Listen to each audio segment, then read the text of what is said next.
Welcome back, everybody.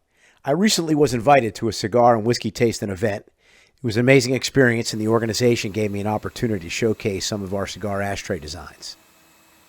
Since the event, numerous people have reached out to me for orders, and for that, I'm truly grateful. Now, in today's video, I wanted to share with you how I use the CNC to make our round cigar ashtray design. Now, let's get started.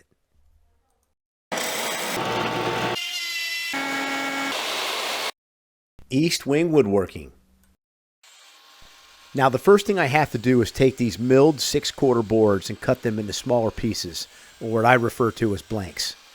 What I typically do is cut each piece the same length as the width of the board. So if my board is 7.5 inches wide, I'll cut the piece to 7.5 inches long. This will provide me with a perfectly square piece that'll make a great ashtray.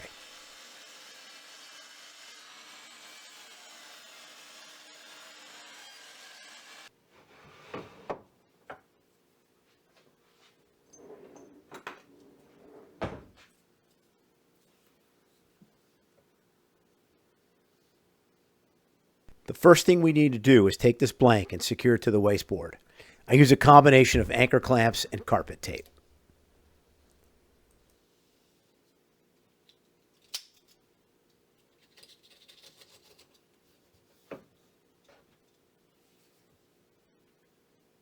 One thing I'd like to accomplish in this video is to provide you with the basics on the initial setup and the machine's operation. I'm hoping this information will be helpful to those of you who are very new to CNC, or to those people who might have an interest in purchasing one that might be afraid to pull the trigger in fear of a steep learning curve.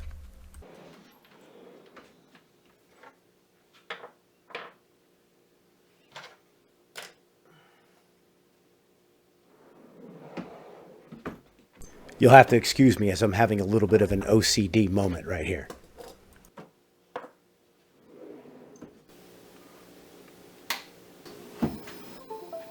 Once we turn on the CNC and start up the machine control software, the next step is to connect the software and the CNC through an initialization process. This process moves the machine to the far right corner, otherwise known as its home position. After that, the machine will move all the way to the front to allow me to make a tool change. For the initial setup, I do not insert a bit or a cutting tool. Instead, I use a 1/4 inch rod that is used as a probe to determine the CNC starting position. Once the tool is installed, the next step is to have the machine measure the length of the tool. This function is accomplished by using a bit setter.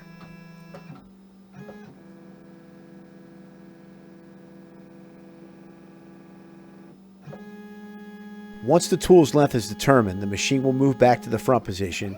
From here, we'll start the probing process. But before I start probing, I'm going to go ahead and load the program file. Here I select the file, Round Ashtray.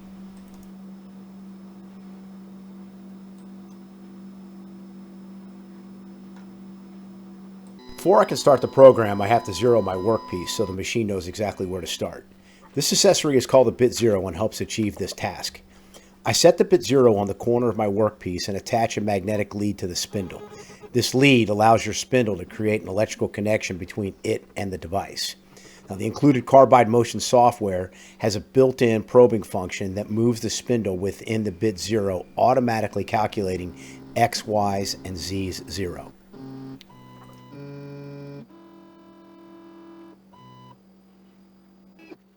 Now that the probing function is complete, the first cutting operation will require us to install a 1-inch diameter bolt cutting bit.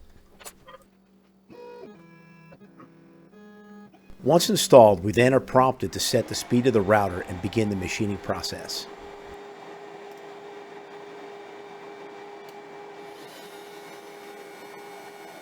Here goes. The first operation is to cut the cigar rests. The depth of cut is set for a 1/4 inch.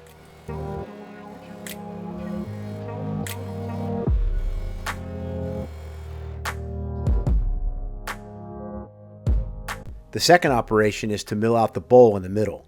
The depth of cut is set for 0.85 inches.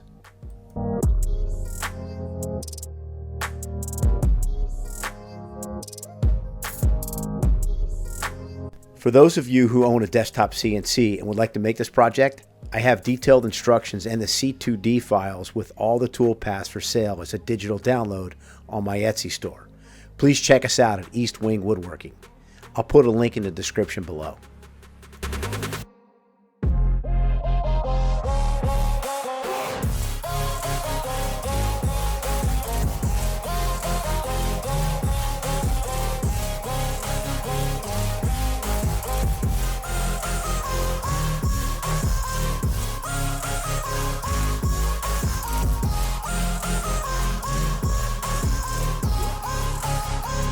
Next bit change will require a 1/4 inch down cutting bit. This will be used to cut the outside diameter of the ashtray.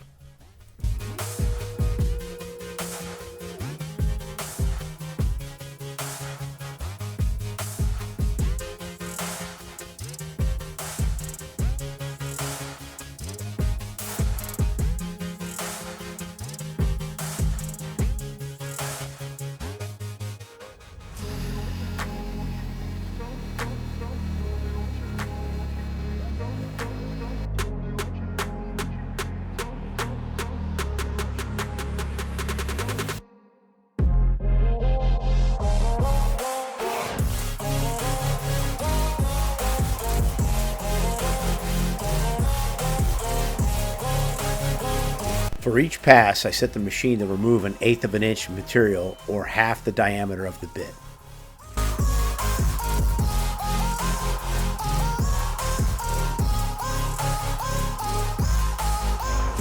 The overall thickness of this material is 1.25 inches, so just to let you know, this cut pretty much meets the maximum depth this bit is rated for.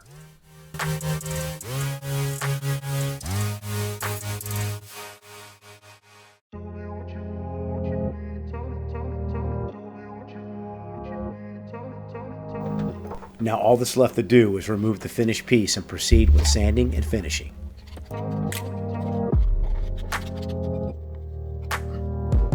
But before I start the finishing process, I'm going to round over all the edges with a 1/4 inch round over bit.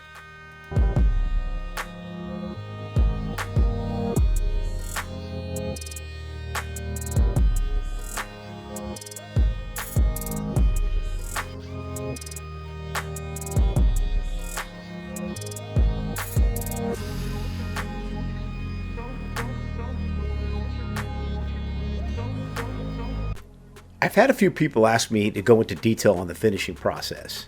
Now I won't show you here in its entirety, however, I will explain how I do it. First off, I have to let you know that I do not use any mechanical sanders to sand my ashtrays. I don't want to run the risk of rounding off a sharp corner or creating a flat spot on a curve. Now it's for this reason I do the entire process by hand. I start off with 120, then I go to 220, then 320 grit sandpaper. After that, I'll spray the piece with water to raise the grain, then knock it down with 400 grit. The last part of the process is to use tongue oil and 4/0 stainless steel wool to hone in the oil. After the first coat, I'll let the piece sit for an hour, then I'll rub off the excess and add another layer. I do this about 3 times or so until I get the desired result. And once the process is completed, the surface of the piece feels like glass. Before I conclude this video, I just want to say thank you to everyone out there that has shown me support. As of posting this video, I'm just shy of 300 subscribers and would have never thought anyone would really be interested in what I'm sharing, but nonetheless, I'm extremely grateful. Lastly, if you're enjoying these videos, please subscribe and smash that like button. Also, please hit the notification bell for new content, and if you have any suggestions as to projects you'd like to see, leave them in the comment section below. See you next time on East Wing Woodworking.